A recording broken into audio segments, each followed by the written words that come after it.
any politician is wary of the press.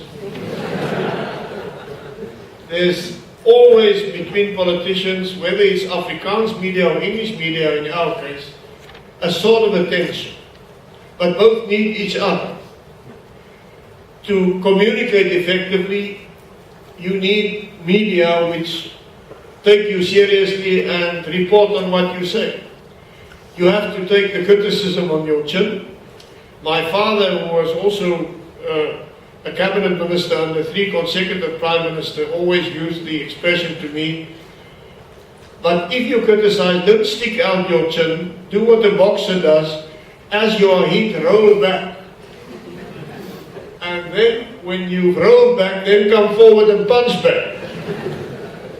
The English media, I think, played an important role in, and so did the Afrikaans media, but to a lesser extent, because they were, generally speaking, supporting the National Party at all times, played an important role in keeping us on our toes, in sort of stimulating our conscience, in asking serious questions. So I would not regard the influence of media, also international media, as negligible in any way whatsoever. I have a bit of a different viewpoint about sanctions. Sanctions at times were counterproductive for what they were intended to achieve.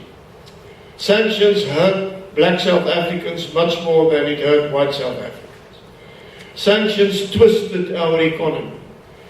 We found ways and means around sanctions at a price, at a premium. We had to pay for oil, but we could still get oil notwithstanding the oil sanctions. That money could have used for improvement of education, for instance. So I believe sanctions in the international sense should be reserved for very serious situations, and if they don't succeed in a year or two, other alternatives should be looked at. In the case of South Africa, at times, sanctions delayed reform instead of stimulating reform, but it also kept us on our toes.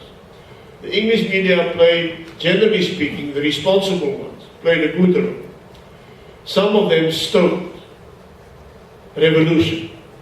Revolution is not good for any country.